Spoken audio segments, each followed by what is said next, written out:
Bienvenidos una vez más a Basket 365. Soy Denis y en el vídeo de hoy vamos a hablar sobre las extensiones de contrato de novato.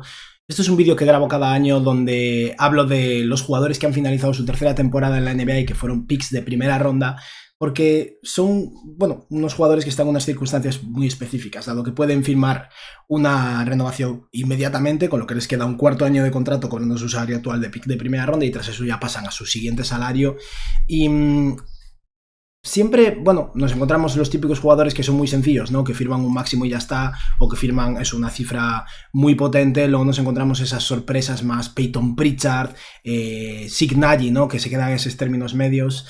Y por supuesto hay jugadores que no llegan a un acuerdo con su equipo y acaban pues convirtiéndose en agentes libres restringidos dentro de un año. Y quiero grabar este vídeo ya porque, ya estamos en plena agencia libre al final, los equipos se pueden negociar con sus jugadores, ya ha pasado el draft y de hecho a lo mejor cuando veáis este vídeo ya alguno de estos jugadores ha firmado un contrato. Me gustaría anticiparme y ir haciendo mis predicciones, ¿no? Y nada, este año tenemos un total de 22 jugadores que cualifican, eso quiere decir que hay 8 que ya o han sido cortados o han sido cortados básicamente, o se ha rechazado su cuarto año de contrato y en consecuencia ya no pueden firmar esta extensión. Nada, dicho esto, vamos a ver qué 22 jugadores serían y los rangos que he planteado. Esto, es que como ahora te obligan a quitar el tema de los anuncios y permitir anuncios, te cuelan mucha mierda, pero vamos a ver así, luego si aparece alguna cosa rara pues hago zoom out. Pero los 22 jugadores que pueden firmar una extensión de contrato de novato este año, porque fueron picks de primera ronda hace 3 años, son Ochai Agbaji, Paolo Banchero, Malachi Branham, Christian Braun, Chet Holmgren, Dyson Daniels, Ousmane Dieng, Jalen Duren, Tari Eason, Jaden Ivey, Jabari Smith Jr., Nikola Jovic, Walker Kessler, Mark Williams, que ahora están los Suns, Ben Mathurin, Keegan Murray, Shadon Sharp, Jeremy Sohan, Dalen Terry, Peyton Watson, Blake Wesley y por último Jalen Williams. Hay algunos con los que dudo un poco con el nombre, se me va a veces, pero ¿ves? Publicidad, en fin. Pero es lo que hay, vamos a ir tirando así poco a poco. Los rangos que he puesto son máximo y luego he puesto un rango de entre 30 y 40 millones. Su máximo, básicamente el máximo de las extensiones de estos jugadores es un salario de 42,5 millones. O sea que, si cobra menos de 40 millones, más de 40 millones está cobrando un máximo, ¿no? Entonces he puesto una tier de máximo salarial, una de entre 30 y 40 millones, otra de entre 24 y 30 millones, otra de 18 a 24, de 13 a 18, de 8 a 13 y una sin oferta. 8 a 13 no es muy habitual, pero a lo mejor eso, lo que decía antes, un Peyton Pritchard, un Nasir Little, hay algunos jugadores que sí que por asegurarse, garantizarse un contrato real y estar un poco en tierra de nadie acceden a contratos así, pero hay muchos casos donde o el equipo o el jugador pasa, ¿no? Y nada, vamos a empezar entonces. Creo que vamos a empezar por lo más fácil. Paolo es un máximo de designated player, le dan todo y ya está. La duda luego es si juega 65 partidos. En caso de que juegue 65 partidos va a entrar en un equipo del NBA y en consecuencia cobrará un 30% del límite salarial, si no cobrará un 25%. Yo soy partidario de que todos los jugadores en este rol, da igual lo buenos o no buenos que sean, si firma un designated player, que firme lo mismo que firmó Franz Wagner, que es que si entran en el tercer equipo cobren un 27,5% del máximo y si entran en el segundo o primer equipo un 30%. O sea que yo le ofrecería eso a Paolo. Si accede a eso, pues con suerte entra en el tercer equipo y no en el primero o el segundo. Pero creo que si cumple el criterio de partidos, este año va a ser muy potente. Tengo mucha confianza en que Banchero tenga un año muy, muy sólido. Seguimos con otro jugador potente. Ves, ya... ¿Cómo me molesta esto? Antes no pasaba, pero ahora te pone mucha mierda así. Pero seguimos con un jugador potente que vive en el mercado de intercambios. Recordemos, por cierto, que estos jugadores, si firman una extensión, son intercambiables, pero se aplica la Poison Pill Restriction que hace que sean muy difíciles de intercambiar porque el salario que sale es muy inferior al que llega y bla, bla, bla. Y eso puede afectar un poco a Walker Kessler. Pero Kessler es un muy buen pívot de calibre titular que se rumorea continuamente, que ahora que solo le queda un año cobrando muy poco, obviamente baja un poco su valor, pero que yo creo que es el pívot al menos del presente de Utah y para mí su rango está entre 18 y 24 millones de dólares. Es básicamente viendo la renovación de Daniel Gafford, el contrato de Ivica Zubac, el contrato de Nick Claxton, que es un peor jugador que Zubac, pero digamos que es el rango alto de ese salario. Yo creo que básicamente Kessler, un contrato de 4 años 100 millones o 5 años 130 o algo, 5 años 120, 130, algo en esa línea, es el contrato que yo espero que acuerde con Utah. Si es que acuerda un contrato, es posible que no llegue a un acuerdo, no por el dinero, sino más bien porque Utah quiera mantener la flexibilidad de cara a intercambiarlo. No me sorprendería. Dalen Terry lo pongo sin oferta. A ver, siendo Chicago, cabe la posibilidad de que los Bulls pues quieran ofrecerle algo y sí que entre en este rango. Yo le ofrecería menos de 80 millones de 8 millones por año, la verdad. Le ofrecería más. Pues es que no le ofrecería nada, sinceramente. Yo no creo que Dalen Terry haya demostrado gran cosa en sus 3 años en la NBA. Así que no, para mí sin oferta. Lo mismo con Blake Wesley de los San Antonio Spurs. Wesley es un base atlético que trabaja duro en defensa y ataca al aro con fuerza, pero que no tira, no es lo suficientemente grande. Yo creo que no va a hacer carrera en NBA. San Antonio es que a lo mejor se plantea moverlo por descargar su salario, incluso no creo que bajo ningún concepto le vayan a ofrecer una extensión. Y ya puestos, vamos a hablar de otros jugadores de San Antonio. Dejamos a Sohan para más tarde, pero vamos a hablar de Malachi Branham. Creo que Branham está en una situación similar a la de Wesley, pero sí que ha demostrado un poco más, tiene un poco más de capacidad de tiro. Aún así, con Dylan Harper, Stephon Castle, De'Aaron Fox, no sé cuánta vida tiene, pero no veo completamente imposible, aunque sí que veo descabellado. A lo mejor hasta podríamos bajar el rango un poco más y que sea más, yo que sé, de 6 a 13 o algo así. No veo imposible que Graham acuerde una extensión de 3 años 18 o algo en esa línea, pero yo si fuera San Antonio no le ofrecería nada y creo que los Spurs no le van a ofrecer nada. Así que, bueno, lo pongo aquí por ponerlo en un rango, ponerlo por diferenciarlo, digamos, de Dalen Terry y de Blake Wesley, pero creo que es bastante poco probable que veamos una extensión. Vamos ahora con Tari Eason de los Rockets. Tari Eason es un muy buen jugador, que está en el rango de 13 a 18 millones o tal vez en el de 18 a 24. Creo que el entorno de Tari Eason va a pedir 20 millones, 22 millones por año. A mí me parece una cifra un poco excesiva, porque es un muy buen jugador que ha mejorado como tirador también, pero no es un triplista súper consistente y sobre todo se pierde partidos, se ha perdido muchos partidos o bastantes partidos en lo que lleva de carrera. Yo creo que es bastante fácil que no llegue a un acuerdo de extensión Tari Eason con Houston, y si llega a un acuerdo será en el rango de 16, 17 millones por año, tal vez una extensión de... A lo mejor 4 años entonces es demasiado por parte de Eason porque querrá más dinero, pero una extensión de 3 años 50 millones, no creo que sea descabellado algo en esa línea. Y vamos ahora con Mark Williams. Mark Williams es súper difícil. Yo creo que no va a haber acuerdo de extensión. Desde luego en Charlotte no hubieran encontrado término medio ni de broma con todo lo que ha pasado y el intercambio cancelado a Lakers. Precisamente por eso mismo, por la salud. Yo no sé cómo cómodos estarán los Suns ofreciéndole una extensión. Es un buen pivot, un defensor no sobrevalorado. Creo que ya todos son conscientes ahora de que no es un gran defensor pese a que lo aparente porque es muy grande, pero sigue siendo un tío joven, un buen reboteador que puede seguir mejorando. Su rango para mí está aquí, en el rango de 13 a 18, pero más abajo que Tari Eason probablemente. Mark Williams no se merece 20 millones por año, no está en la misma categoría que Walker Kessler, aunque sí podría llegar a crecer hacia ello, pero con el factor salud de por medio yo creo que no va a haber un acuerdo. Pero tampoco me parece súper descabellado que Phoenix pruebe suerte y le ofrezca pues 3 años 45 millones o 3 años 40 millones, tal vez, algo, sí, un 3 años 40, un poco más de 13 millones por año. Algo así puedo ver que sea viable, tal vez incluso un pelín menos, pero creo que no va a llegar a un acuerdo. Ousmane Dieng nada, ni de broma. Para empezar, Ousmane Dieng es, en mi opinión, voy a ampliar esto ahora un poco, ahora que tenemos más margen. Para empezar, en mi opinión, Ousmane Dieng es el principal candidato a ser cortado e intercambiado de los Thunder. Oklahoma, tras seleccionar a un jugador con el pick 15 del draft, tiene ahora mismo 16 jugadores en plantilla, digamos, tienen que cortar a uno de cara a la próxima temporada, aun si no hacen ningún fichaje, y el jugador más prescindible de Oklahoma es Dieng. Es un jugador joven que puede todavía desarrollarse en alguien interesante. Lleva 3 años y no ha sido relevante en absoluto, pero vamos, que Oklahoma bajo ningún concepto le ofrece una extensión. Está más cerca de cortarlo que de ofrecerle dinero. Vamos ahora con...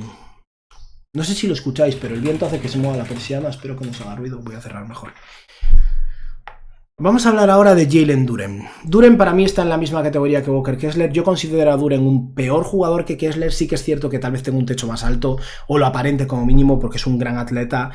Su final de año fue lo más positivo de su carrera, la verdad, y acabar el tercer año de esa forma es algo muy esperanzador, porque había sido, pese a ser un muy buen reboteador y finalizador interior, a nivel defensivo era bastante decepcionante. Duren para mí está claramente por encima de Mark Williams. Creo que lo más probable es que los Pistons le ofrezcan un contrato a la baja, digamos, y con a la baja me refiero a esos entre 17 y 19 millones por año, o 20 tal vez de techo, y probablemente el entorno de Duren esté pidiendo más, 27, 28 millones. Tengo mis dudas de si llegarán a un acuerdo aquí. No creo que Detroit le ofrezca 4 años 100 millones, básicamente. A lo mejor le ofrecen más 4 años 90, con algún bonus o algo así, y no sé si Duren estará satisfecho con eso o no, pero es que tampoco sé si los Pistons están 100% satisfechos con Jalen Duren como su pivot titular, aún sí ha tenido sus flashes. Vamos con Jaden Ivey. Ivey es complicado porque estaba teniendo su mejor temporada, creo que es un jugador con el que los Pistons todavía cuentan, pero también se rompió la pierna, ¿no? Como antiguo pick 5 del draft, jugador que ha ido de menos a más y realmente ha jugado bien, su rango probablemente debería ser entre 24 y 30 millones de dólares. Ivey, me sorprendería muchísimo que acuerde una extensión por menos o que llegue a aceptar algo por menos. Creo que eso, que estará pidiendo más un contrato en la línea del de Jalen Johnson, Jaden McDaniels y compañía, 5 años 150, 160. Personalmente creo que es bastante probable que no haya un acuerdo y que se convierta en agente libre restringido dentro de un año y que en ese momento Detroit llegue a un acuerdo con él. Pero si lo voy a poner aquí, creo que no va a superar los 30 millones por año. Creo que lo superaría holgadamente si no se hubiera roto la pierna, pero al final es un ejemplo de 30 partidos solo en su tercera temporada. Vamos con Shadon Sharpe, otro jugador que va a pedir una cifra bastante elevada, bastante superior a la que creo que Portland va a estar dispuesto a pagarle realmente. Sharpe es un jugador súper atlético con un potencial tremendo, que se ha perdido muchos partidos también. Lo voy a poner en la misma categoría que Jaden Ivey. Creo que probablemente Portland le ofrezca algo más en este rango. Sharpe querrá algo en este rango. Término medio está aquí. Creo que, igual que con Ivey, no confío mucho en que acuerden una extensión. De los jugadores que ya tengo aquí apuntados, yo no confío en que extiendan ni Ivey, ni Sharpe, ni Duren, ni Mark Williams. Y tal vez Darrison tampoco, o sea, de momento solo confío seriamente en Banquero y tal vez Walker Kessler, pero es normal también, esos términos medios muchas veces las relaciones, o sea, las negociaciones se rompen, ¿no? Aunque alguno obviamente llegará a un acuerdo. El que creo que sí que va a extender es Dyson Daniels de los Hawks, y no sé si la cifra le va a dar vértigo a alguna persona, pero Dyson Daniels está aquí, entre 24 y 30 millones de dólares. No creo que supere los 30, que no sorprenda que Dyson Daniels firme un promedio de 25 millones por año, básicamente.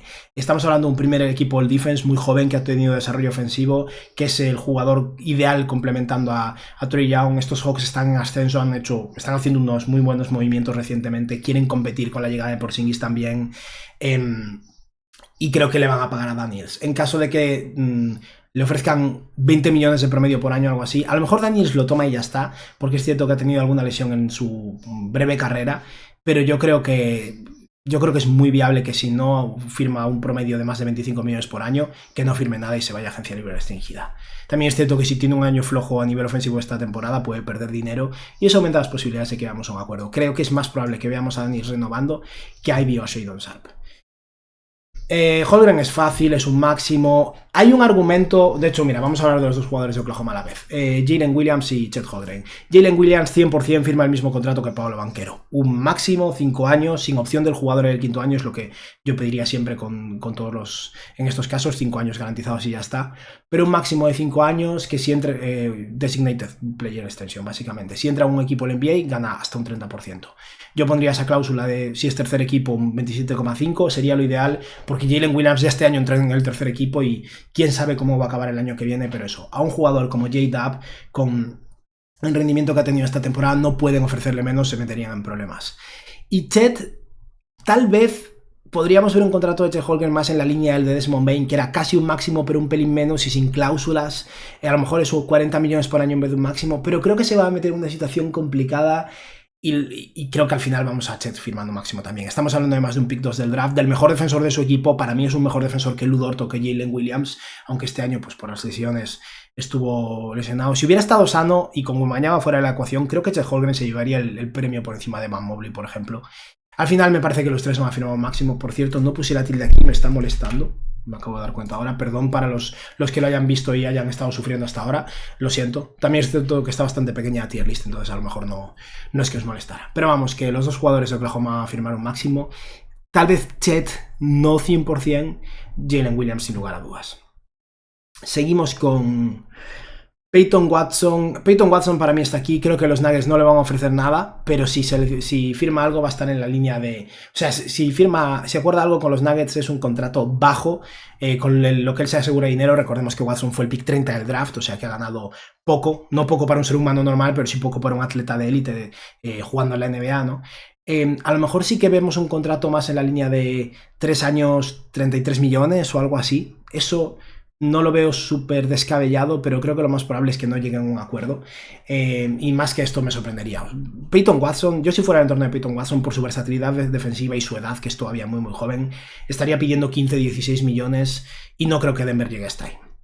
Y ya que estamos, vamos a hablar de otro jugador de los Nuggets, Christian Braun. Christian Braun está aquí. Y igual que Dyson Daniels, creo que Christian Braun tiene muchas más papeletas que Ivy o Shadon Sharp de llegar a un acuerdo, por un motivo muy sensible. La percepción propia que entiendo que tendrán Ivy o Sharp como picks 5 y 7 del draft y jugadores que se espera que sean futuras estrellas es muy diferente de la de roleplayers de élite como Dyson Daniels o Christian Braun. Pero los roleplayers de élite cobran y ganan su dinero. Y no sé si Christian Braun llegará a los 30 millones de dólares. De hecho, esto lo mencionaba en mis planes para los Nuggets. No me sorprendería que por ahorrar un poco le ofrezcan a Christian Braun, a lo mejor en vez de 5 años planos de contrato, un contrato de 4 años con opción del jugador en el cuarto año, con lo que puedes ir a agencia libre mucho antes y volver a firmar otro contrato. Pero creo que Braun el promedio de 25 millones por año lo va a conseguir. No me sorprendería en absoluto. En caso de que firme un contrato de 5 años, pues eso, unos 5 años, tal vez 130 o 140 millones por 5 años, no me parece descabellado en absoluto. Vamos ahora con Mathurin. Mathurin no va a firmar por menos de esto, menos de 18 o 20 millones por año. El entorno de Mathurin seguramente esté pidiendo algo en esta línea, está un poco en la categoría Ivy, Shadon Sharp. Estamos hablando de un tío que fue un partícipe desde la segunda unidad del equipo que llegó a 7 partidos en las finales de la NBA.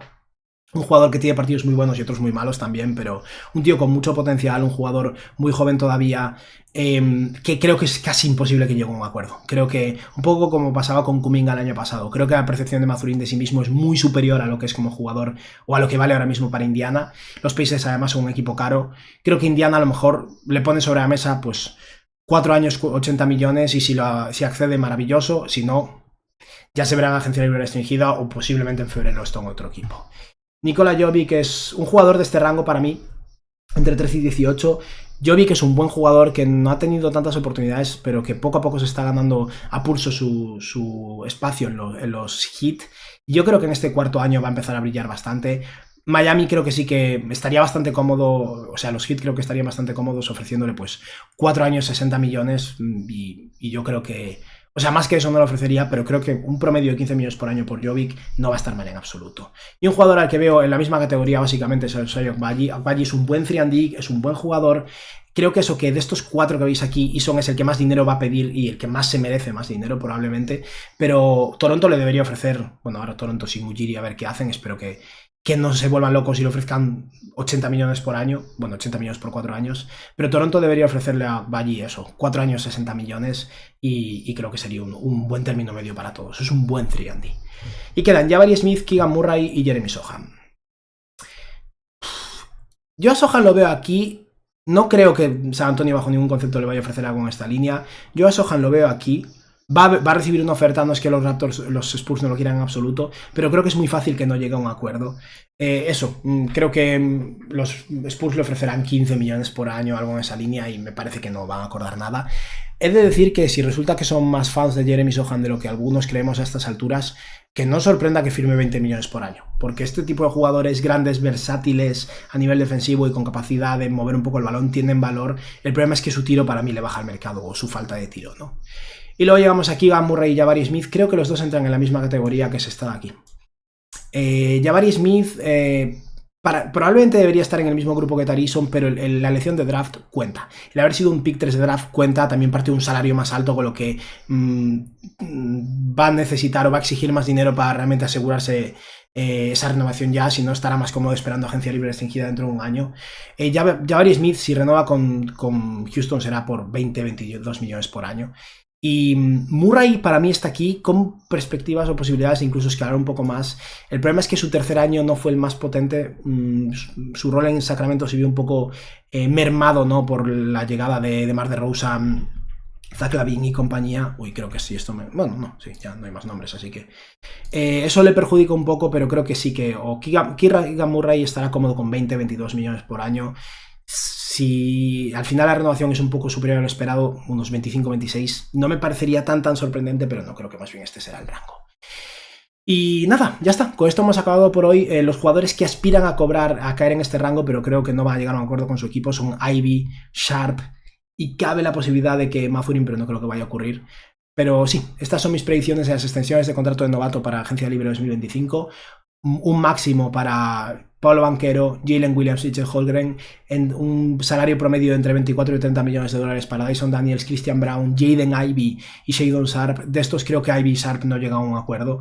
Un salario promedio entre 18 y 24 millones de dólares para Keegan Murray, Walker Kessler, Jalen Duren, Ben Mathurin y Jabari Smith. Creo que de estos Duren no llega a un acuerdo, Mathurin seguro que tampoco llega a un acuerdo. Tengo mis dudas con Jabari.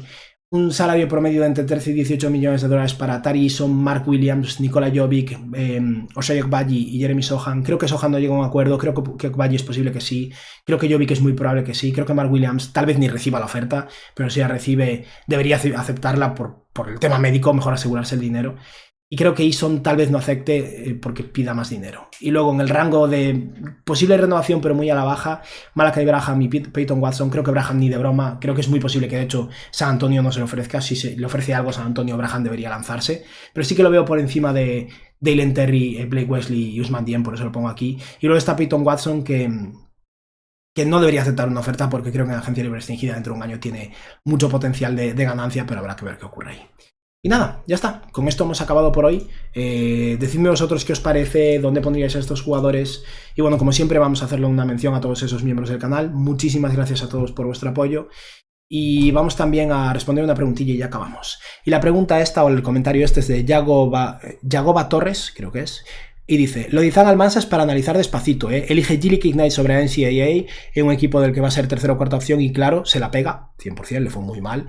A todos le fue muy mal ese año en G-League Ignite.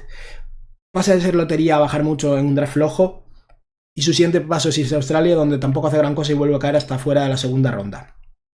Decide presentarse sin opciones en un draft bueno cuando le quedan aún 2 años de elegibilidad, resultado undrafted, y después de todo firma un contrato dual. No firma un contrato dual, creo que firma un Exhibit 10 con los 76ers, que es un contrato de G-League, al final no es un dual, de cara a la Summer League. Eso, firma un dual con un equipo que ha seleccionado un pivot y que quiere competir y le va a dar 0 minutos, la carrera se le está llevando su peor enemigo. Sí, Almansa cometió un error en G-League Ignite. He de decir en su defensa que es cierto que era un jugador que se proyectaba que fuera un pick de lotería, pero una vez lo ves jugar, estaba bastante claro que pese a ser un tío muy productivo y muy bueno, la manera en la que traslada a la NBA es bastante mala. Un tío que no tiene el tamaño para jugar de pivot, pero no tiene la muñeca para tirar en la posición de la pivot, tiene que aportar mucho a nivel defensivo y en otros aspectos para funcionar. Es normal que no tenga muchos fans en la NBA, sinceramente. Y es cierto que no le fue muy bien en Australia, tampoco fue catastrófico, pero bueno, yo si fuera Almansa hubiera vuelto un año más a Australia o me hubiera ido a la NCAA y no me hubiera presentado a este draft, eso es cierto. Y ahora jugará en la Summer League con Filadelfia y yo creo que es muy posible que lo veamos en Europa este año y que no haga carrera en NBA. Lo veo complicado. Y nada, ya está. Esto ha sido todo por hoy. Espero que os haya gustado el vídeo y que tengáis un buen día. Adiós.